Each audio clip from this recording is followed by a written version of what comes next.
Hi everyone, कैसे हो आप सभी लोग। आई होप आप लोग अच्छे होंगे। मैं हूं राहुल जयसवाल एंड स्वागत करता हूं आप सभी का एक बार फिर हमारे यूट्यूब चैनल JR ट्यूटोरियल्स में। फ्रेंड्स, आज अगेन आपके सामने एक मोस्ट इंपॉर्टेंट साइंस का लेक्चर वीडियो लेकर आ गया हूं, जिसमें हम पढ़ने वाले हैं हमारे 10th स्टैंडर्ड के लिए साइंस सब्जेक्ट का जो पार्ट 1 होता है, उसका हम लोग फर्स्ट चैप्टर जो हमने स्टार्ट किया था दोस्तों, जिसका नाम है ग्रेविटेशन। आज हम लोग इस पर्टिकुलर चैप्टर का लेक्चर नंबर 2 आपके लिए लेकर आ गए हैं, जो कि अगेन एक बहुत ही इंपॉर्टेंट लेक्चर वीडियो होने वाला है। तो दोस्तों, जैसे कि हम आपको बात करें कि हमारा जो चैप्टर चल रहा था ग्रेविटेशन, इसमें हमने बहुत सारी चीजें सीखी कि क्या होता है ग्रेविटेशन या फिर ग्रेविटी क्या होता है, किस प्रकार न्यूटन ने इसको डिस्कवर किया था, एंड बहुत सारी चीजें हमने पढ़ी। जैसे कि हम लोग का ग्रेविटी से रिलेटेड जितने भी टर्म्स थे वो हमने कवर किया था, एंड साथ ही में हमने देखा था कि किस प्रकार केपलर्स के लॉ होते हैं, वो हमने कवर किए, तीनों केपलर के लॉ। एंड साथ ही में जो न्यूटन का ये जो यूनिवर्सल लॉ ऑफ ग्रेविटेशन था वो हम लोगों ने समझने की कोशिश किया, एंड पूरा का पूरा जो डेरिवेशन था वो हमने सॉल्व किया था कि how to determine the formula for Newton's universal law of motion. तो उम्मीद करता हूं कि ये चीज आपको बहुत ही अच्छे से क्लियर हो गया होगा। आज दोस्तों हम लोग सबसे पहले बात करने जा रहे हैं जो हमने कल के दिन ही पढ़ा था, यूनिवर्सल फर्स्ट लेक्चर में पढ़ा था, यूनिवर्सल लॉ ऑफ ग्रेविटेशन का फॉर्मूला। उसी के बेस पे एक एग्जांपल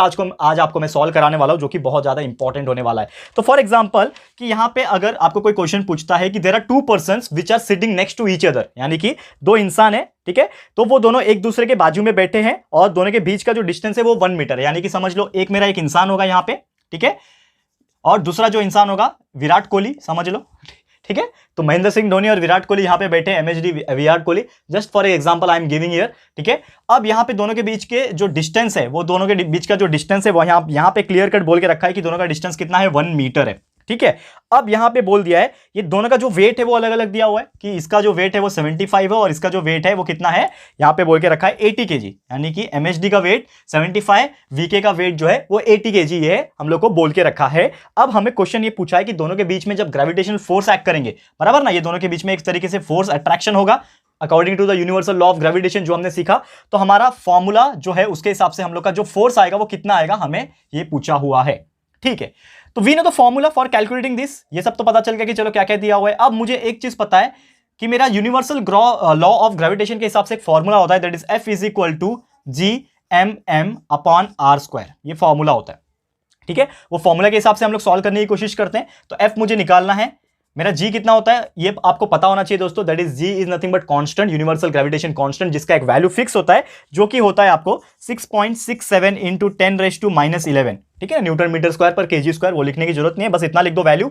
उसके बाद m मतलब किसी एक का मास ले लो, यानी कि पहला का मास ले लेता हूं मैं 75, दूसरे का मास कितना है 80 है, ले लिया, ठीक है, और इसको डिवाइड करना है r मतलब क्या होता है, दोनों के बीच का डिस्टेंस। तो कितना है दोनों के बीच का डिस्टेंस, 1 मीटर। लेकिन आपको 1 मीटर ही लेना है क्या? यस, आपको जो मीटर दिया हुआ है उसी के हिसाब से आपको लेना है, क्योंकि बाकी चीज भी आप देखोगे तो यहाँ पे जो आपका SI यूनिट है उसके हिसाब से ये, तो r मतलब 1 है आपका और इसका स्क्वायर कर देना है। तो आपका आंसर कैसे आएगा, आप क्या कर सकते हो कैलकुलेशन में, तो ये 6.67 एक नंबर है, 75 एक नंबर है और 80 एक नंबर है। तो आप जैसे ही 6.67 को मल्टीप्लाई करोगे 75 के साथ, फिर उसको मल्टीप्लाई करना 80 के साथ और इसको डिवाइड करना 1 के साथ, 1 स्क्वायर कितना होता है, 1 होता है, और लास्ट में ये जो 10⁻11 है इसको कैलकुलेट करेंगे हम लोग, ठीक है। तो f का वैल्यू किस प्रकार आएगा, तो ये जो तीनों आप मल्टीप्लाई करके देख लेना, ये तीनों जो मल्टीप्लाई करोगे तो आपको सर्टेन एक वैल्यू मिलेगा, एंड वो वैल्यू को जैसे ही आप 10⁻11 के साथ इक्वेट करोगे तो आपको एक वैल्यू मिलता है जो कि आपका हो जाएगा फाइनली 4.002, जो कि हो जाएगा 10⁻⁻7, ठीक है। अब ये 10⁻⁻7 कैसे आया होगा कि जब आप ये सबको मल्टीप्लाई जब करोगे तो आपका जो आंसर आएगा वो लगभग हो जाएगा 4, पहले आपका आंसर ऐसे आएगा 4002, ठीक है, 4002 इंटू 10⁻11 ही आएगा, क्योंकि यहां पे -11 ही है, तो आपका आंसर ऐसे ही आएगा 4002 इंटू 10⁻11। लेकिन अगर आप चाहिए तो आप ये जो पावर है इसको कम कर सकते हो पॉइंट को शिफ्ट करके। कैसे? क्योंकि आपका जो आंसर आया है 4.02 वो किस प्रकार से आया है, वो आया है 10⁻11 था, तो यहां पे मैं क्या करूंगा, एक को कम करूंगा, तो यहां पे समझ लो पॉइंट आएगा तो 10⁻10 हो जाएगा, एक और कम आएगा पॉइंट तो -9 हो जाएगा, और यहां पे अगर मैं 4 के पास पॉइंट डाल दूं, यानी कि 3 नंबर मैंने कम कर दिया, तो यहां से भी 3 माइनस कर दो तो कितना हो जाएगा, एक तरीके से आप बोल सकते हो, ठीक है। आपका आंसर आएगा 4002 इंटू 10⁻7। फोर्स का यूनिट क्या होता है, न्यूटन होता है, आपको सबको पता है, तो ये आपका आंसर आ जाएगा। तो फोर्स इज इक्वल टू कितना हो गया, 4.002 इंटू 10⁻7 न्यूटन, ये आपका आ गया। अब ये तो फोर्स आपने निकाल लिया, अब इसी में आपको एक और क्वेश्चन पूछता है, सेकंड क्वेश्चन के तौर पे मैं आपको कराऊंगा, ठीक है। ये एग्जांपल में एक और क्वेश्चन ऐड होता है सेकंड एग्जांपल के तौर पे। आप ध्यान से देखो, अगर यहां पे हम लोग इमेजिन करें कि जो महेंद्र है वो यहां पे बैठा है और वो फ्रिक्शनलेस बैठा है, यानी कि जहां पे भी बैठा होगा वहां पे कोई फ्रिक्शन नहीं है, और यहां पे बोल दिया है कि उसका जो वेलोसिटी रहेगी वो 0 रहेगी, एंड तो महेंद्र वेलोसिटी जो अगर उसकी तरफ जाता है, यानी कि महेंद्र जो है विराट की तरफ मूव करता है 1 सेकंड में, तो हमें पूछा है कितना वेलोसिटी चेंज हुआ, यानी कि आपको क्या निकालना है यहां पे कि टाइम के हिसाब से आपका वेलोसिटी कितना चेंज हो रहा है वो आपको कैलकुलेट करना है। तो आपको यहां पे फोर्स तो मिल गया था 4.0022 इंटू 10⁻⁷। अब यहां पे एक चीज आप निकाल सकते हो, हमको पता है कि एक फॉर्मूला होता है एक्सेलरेशन का, फोर्स अपॉन मास। ये आपको पता है दोस्तों, क्योंकि force is equal to mass multiply by acceleration होता है। तो एक्सेलरेशन क्या हो जाएगा, फोर्स डिवाइड बाय मास, ये आपको पता है। तो हम लोग का यहां पे निकल सकता है एक वैल्यू जो कि होगा एक्सेलरेशन का वैल्यू, क्या हो जाएगा, फोर्स हमें पता है कहां है, यही वाला फोर्स यूज करना है हम लोग को, क्योंकि सेम एग्जांपल को कंटिन्यू करने बोला है। तो यहां पे 4.002 इंटू 10⁻⁷, ठीक है ना, मैंने यहां पे माइनस नहीं डाला, -7 है। और उसको मास कितना है, किसका मास हम लोग को कंसीडर करना है दोस्तों, मास हमें कंसीडर करना है यहां पे mhd का, क्योंकि यहां पे बोला है कि महेंद्र जो है वो सरक के जा रहा है, तो यहां पे हम लोग 75 कंसीडर करेंगे, ठीक है। अब इसको डिवाइड करोगे तो आपको a का वैल्यू आ जाएगा, जो कि आपका आना चाहिए 5.34, ठीक है, 5.34 इंटू 10⁻⁹। और एक्सेलरेशन क्या होता है, मीटर पर सेकेंड स्क्वायर।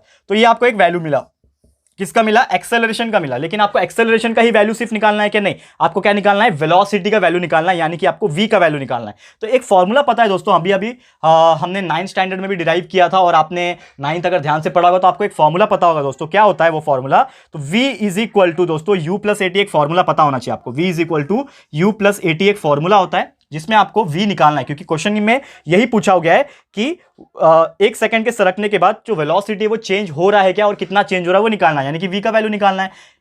और यहां पे एक चीज क्लियर कट बोल के रखा है कि आपका जो फाइनल वेलोसिटी रहेगा वो यहां पे 0 है, तो v की जगह पे 0 हो गया, u आपको कैलकुलेट करना है, ठीक है। a आपने निकाल लिया कितना, 5.34 इंटू 10⁻⁹, और साथ ही में t का वैल्यू आपको दिया हुआ है 1 सेकंड का, तो मल्टीप्लाई कर लो, आपका आंसर आ जाएगा, जो कि आपका आ रहा है, ठीक है। u इधर चले जाएगा तो डायरेक्टली आपका आंसर आ जाएगा, कितना आ जाएगा दोस्तों, u इज इक्वल टू, ठीक है ना, यहां पे v का वैल्यू आ जाएगा, ठीक है, यहां पे आपको इनिशियल वेलोसिटी का वैल्यू 0 दिया था, v का वैल्यू वहां पे आ जाएगा, सॉरी, तो v is equal to 0 plus ये मल्टीप्लाई बाय ये क्या रहेगा, सेम ही रहेगा, दैट इज 5.34 इंटू 10⁻⁹, और वेलोसिटी क्या होता है, मीटर पर सेकेंड होता है। तो this is your final answer for this particular question. Clear है दोस्तों, बहुत इजी तरीके से समझाया। पहला क्वेश्चन में आपको यही पूछा था कि आपको फोर्स कितना लगेगा, यानी कि ग्रेविटेशन की वजह से जो फोर्स लग रहा है दोनों के बीच में, मैं एक इंसान हूं एक इंसान के बीच का, यहां पे कितना निकालना है। तो आपने वो यूनिवर्सल लॉ ऑफ ग्रेविटेशन का फॉर्मूला था, इससे निकाल लिया, जो कि आया 4.002 इंटू 10⁻⁷। अब उसी में पूछ लिया कि जो महेंद्र है वो सरकना शुरू कर दिया, तो सरकने के बाद यहां पे क्या हो जाएगा, 1 सेकंड में कितना चेंज आएगा स्पीड में, तो वो आपको निकालने बोला। तो क्या निकालना आपने, सबसे पहले तो आपको लगेगा क्या, क्योंकि आप सरक रहे हो तो यानी कि एक्सेलरेशन लगेगा, कितनी गति से सरक रहे हो, एक्सेलरेशन लगेगा। तो एक्सेलरेशन आपने निकाल लिया 5.34 आया, ठीक है, 10⁻⁹। अब एक फॉर्मूला पता है आपको काइनेमेटिकल इक्वेशन का, पहला वाला v is equal to u+at, जिसमें आपको u इनिशियल वेलोसिटी 0 है, पता है ना, उसमें बोल के रखा है कि फ्रिक्शन लेस है, यानी कि 0 बोल के रखा है, तो डाल दिया, a मुझे पता है, t पता है, डाल दिया, कैलकुलेट किया, तो आपको मिल गया v का वैल्यू, जो कि है 5.34 इंटू 10⁻⁹ मीटर पर सेकंड। क्लियर दोस्तों, तो पूरी उम्मीद करता हूं कि ये भी एग्जांपल आपको बहुत ही अच्छे से समझ में आ गया होगा। तो ये था हमारा न्यूमेरिकल दोस्तों, जिसका हमने जो थियरी पढ़ा था कल के दिन, यूनिवर्सल लॉ ऑफ ग्रेविटेशन का, न्यूटन का, उसके बेस पे ये न्यूमेरिकल था। क्लियर है। अब हम चलते हैं हमारे एक नए टॉपिक की तरफ, जिसका नाम है यहाँ पे यूनिफॉर्म सर्कुलर मोशन का डेरिवेशन हम लोग को पढ़ना है, जो कि बहुत इंपॉर्टेंट है। तो किस प्रकार उसमें भी फोर्स एक्ट करते हैं, एंड वो फोर्स की वजह से यहाँ पे किस प्रकार जो हमारा एक फॉर्मूला है वो डिराइव होता है, वो हम लोग को स्टडी करना है। ठीक है, जो भी हम कराते हैं दोस्तों, उसको आप अगर नोट डाउन करते जाओगे तो आपको बहुत ज्यादा हेल्प मिलेगा, तो वो चीज ध्यान में रख लेना एंड फटाफट से वो चीज करते जाना दोस्तों। ठीक है, अब चलते हैं हम लोग आगे की तरफ। ओके, क्लियर है।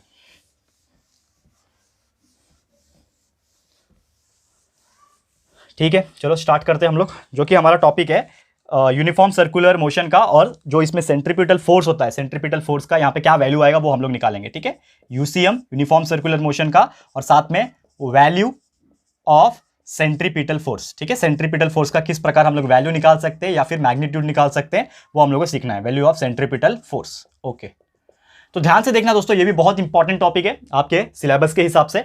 अब यूनिफॉर्म सर्कुलर मोशन की अगर हम बात करें, मैंने आपको बताया था कि कभी भी कोई भी चीज सर्कुलर ऑब्जेक्ट अगर मैं घुमा रहा हूं, लाइक एक रस्सी से पत्थर का एग्जांपल मैंने बांध के बताया था कि अगर हम घुमा रहे हैं तो वो जो मोशन हो रहा है वो सर्कुलर डायरेक्शन में हो रहा है, और उतनी ही स्पीड से अगर घूम रहा है तो वो रहेगा यूनिफॉर्म सर्कुलर मोशन। और जो फोर्स एक्ट कर रहा है उसके ऊपर towards the centre of the gravity रखने के लिए, तो वो जो फोर्स रहता है वो सर्कुलर मोशन में, उसको हम लोग बोलते हैं सेंट्रीपिटल फोर्स। ठीक है ना, तो ये चीज आपको पता है दोस्तों, क्लियर है। तो उसको हम लोग सेंट्रीपिटल फोर्स बोलते हैं। तो वो जो वैल्यू रहेगा फोर्स का, वो जो सेंट्रीपिटल फोर्स रहेगा, उसको हम लोग लिख सकते हैं as F is equal to mv² upon R. ये हमने देखा भी है पहले भी कि जो फोर्स रहेगा वो क्या रहेगा, mv² अपॉन आर। और यहां पे एक चीज हमें पता है दोस्तों कि जो स्पीड होता है, स्पीड जो होता है आपका that is velocity is equal to distance upon time, speed is equal to distance upon time, ये आपको पता है। अब यहां पे एक चीज हम लोग कंसिडरेशन में क्या ले सकते हैं कि वेलोसिटी जो होता है वो क्या होता है, डिस्टेंस अपॉन टाइम होता है। तो यहां पे हम लोग डिस्टेंस क्या ले सकते हैं, यहां पे हम लोग डिस्टेंस ये लिख सकते हैं कि जो मेरा डी रहेगा कोई भी सर्कुलर मोशन के लिए, यानी कि जो गोल चीज घूम रहा है, तो पूरा का पूरा जो डिस्टेंस है, अगर मैं यहां से स्टार्ट कर रहा हूं तो पूरा का पूरा मैंने डिस्टेंस कवर किया, यानी कि मेरा सर्कमफरेंस जो भी होगा सर्कल का वही रहेगा मेरे लिए डिस्टेंस। जैसे एक ग्राउंड है, अगर बहुत गोल सा एक क्रिकेट ग्राउंड है गोल सा, और आपको कोई पूछता है कि आपने एक चक्कर काट के आओ ग्राउंड का, ठीक है, एक ग्राउंड का चक्कर काट के आओ, तो उस केस में आपका डिस्प्लेसमेंट तो जीरो हो जाता है, क्योंकि आप वही डिस्टेंस से शुरू करके वही डिस्टेंस पे पहुंच रहे हो, तो आपका डिस्प्लेसमेंट कितना हो गया, जीरो हो गया, ठीक है। लेकिन आपको कोई पूछेगा डिस्टेंस कितना हुआ, तो डिस्टेंस कितना होता है, जहां से आपने भागना शुरू किया वहां से घूम के वापस आ गए, मतलब पूरा का पूरा सर्कल आपने चक्कर काट लिया, यानी कि सर्कमफरेंस जो भी रहेगा वो वैल्यू वहां पे आया, ठीक है। तो सर्कमफरेंस का वैल्यू हम लोग क्या है वो हम लोग लिखते हैं, ओके, ठीक है। इसको यहां पे मैं रफ कर लूं पहले, फिर आपको मैं बताता हूं, ठीक है। अब वेलोसिटी जैसे मैंने बोला कि डिस्टेंस अपॉन टाइम, तो डिस्टेंस मेरे लिए क्या है, पूरा का पूरा सर्कमफरेंस, यानी कि 2 पाई आर अपॉन टाइम। पहले वाले को मैं इक्वेशन नंबर 1 मानता हूं, इसको मैं 2 मान लेता हूं। अब दोस्तों एक चीज और पता है कि जो मेरा फोर्स है, फोर्स क्या है मेरे लिए, mv² अपॉन आर, तो इसको मैं वापस से लिखता हूं हमारा, that is force is equal to mv² upon R. लेकिन ये जो v है दोस्तों, वो v की जगह पे ये वैल्यू लिख सकते हैं हम लोग 2 पाई आर अपॉन टी, क्योंकि v का वैल्यू क्या है मेरे लिए 2 पाई आर अपॉन टी। तो ये जो v है इसके जगह पे मैं अगर 2 पाई आर अपॉन टी लिखता हूं, और ये v का स्क्वायर है यानी कि इसका भी स्क्वायर हो जाएगा, और अपॉन टी लिखता हूं तो कोई प्रॉब्लम है क्या, नहीं प्रॉब्लम है, बिंदास हम लोग यूज कर सकते हैं। तो हम लोग क्या बोल सकते हैं कि f is equal to m, ये v का वैल्यू v² अपॉन टी लिख दिया हमने, ठीक है ना, v², ये हो गया t, क्लियर है। अब इसको हम लोग सॉल्व कर लेते हैं, तो क्या आता है हम लोग चेक करते हैं। तो आप देखोगे यहां पे एक वैल्यू में लिखने की कोशिश करता हूं, ठीक है, यहां पे हम लोग लिख सकते हैं, स्पेस है हमारे पास, ठीक है। f इज इक्वल टू, अब ये m है, ये 2 का स्क्वायर कितना हो जाएगा, 4 हो जाएगा, पाई का स्क्वायर पाई स्क्वायर हो गया, r का स्क्वायर r स्क्वायर हो गया, और नीचे आप देखोगे तो क्या हो जाएगा, t का स्क्वायर हो जाएगा, और एक और नीचे t ऑलरेडी है, ठीक है ना। अब ये जो t ऑलरेडी जो है नीचे दोस्तों, वो उधर जाएगा तो कितना हो जाएगा, आप चेक करोगे अगर इसको, तो हम लोग क्या बोल सकते हैं कि f is equal to 4 pi r square है, ठीक है, अपॉन टी स्क्वायर है, हम लोग इसको बोल सकते हैं, ठीक है। अब हम क्या बोल रहे हैं कि इसमें जो r रहेगा, ठीक है, जो भी r रहेगा वो हम लोग कैसे यूटिलाइज कर सकते हैं, वो हम लोग को चेकआउट करना है। तो अब मैं क्या कर रहा हूं, यहां पे मल्टीप्लाई एंड डिवाइड कर रहा हूं, किससे, r स्क्वायर से। तो हम लोग क्या करेंगे, multiply and divide bye r। अब ये जो पहले कैपिटल T है ना, इसको मैं एक फॉर्म में लिख सकता हूं, कैसे लिख सकता हूं, that is f is equal to ये 4 पाई स्क्वायर, ये r स्क्वायर, और ये पूरे के अपॉन में t स्क्वायर है, और ये t जो है वो कैसा हो जाएगा, 1 अपॉन टी हो जाएगा, 1 अपॉन टी हो जाएगा, ठीक है ना, ये पूरा t स्क्वायर 1 अपॉन टी हो गया। अब मैं क्या करता हूं, मल्टीप्लाई, ठीक है ना, t हो गया ना, ये t upon 1 that is 1 upon T, ठीक है, चलो ठीक है, ये हो गया यहां पे। अब इसको हम लोग सॉल्व करने की कोशिश करते हैं, ठीक है।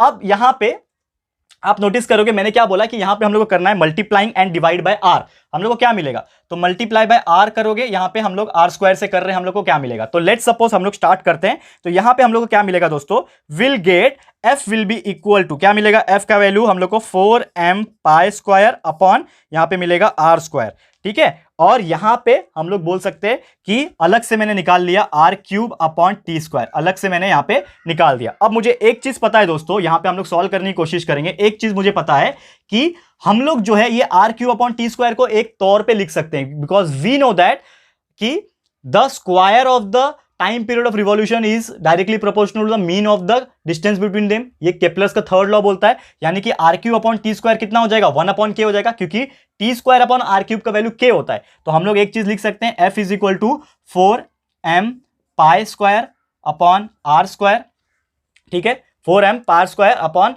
आर स्क्वायर लिख सकते हैं यहां पे, और साथ ही में हम लोग लिख सकते हैं यहां पे क्या की हो जाएगा हमारा,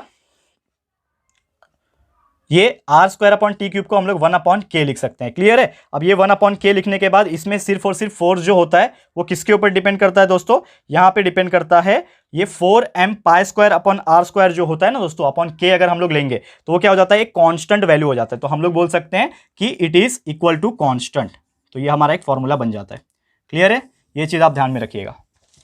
तो 4m pi square is equal to क्या हो गया, कांस्टेंट हो गया। अब यहां से हम लोग क्या कर सकते हैं, इसको डिराइव कर सकते हैं। तो इन शॉर्ट हम लोग बोल सकते हैं कि जो भी सेंट्रीपिटल फोर्स था, ठीक है। तो जो भी यहाँ पे सेंट्रीपिटल फोर्स था, यहाँ पे जो फोर्स एक्ट कर रहा है वो सर्कुलर मोशन के लिए यहाँ पे रिस्पॉन्सिबल है। तो यहाँ पे जो भी वैल्यू हम लोग जब डालेंगे, कैलकुलेशन करेंगे, न्यूमेरिकल्स इसके ऊपर ऐसा वाला पूछता नहीं है, लेकिन ऐसा जब भी आता है तो हम लोग इसको बता सकते हैं, उसके हिसाब से हम लोग का वैल्यू जो है वो आ सकता है। That is totally dependent upon the circular motion and वो हमारा जो डिस्टेंस होता है प्लैनेट और सन के बीच का, उससे वो इनवर्सली प्रोपोर्शनल होता है। तो यही था हमारा यूनिफॉर्म सर्कुलर मोशन और इसका मैग्नीट्यूड किस प्रकार हम लोग इसको निकाल सकते हैं। क्लियर है दोस्तों? तो उम्मीद करता हूं कि ये चीज आपको बहुत ही अच्छे से क्लियर हो गया होगा। ओके, अब आप देखोगे यहाँ पे जो कि हमारा नेक्स्ट टॉपिक जो रहेगा, हम लोग जब भी अगले लेक्चर में आपको लेके आएंगे, जो कि रहेगा हमारा अर्थ ग्रेविटेशनल एक्सेलरेशन, यानी कि एक्सेलरेशन ड्यू टू ग्रेविटी जिसको बोलते हैं स्मॉल जी का वैल्यू।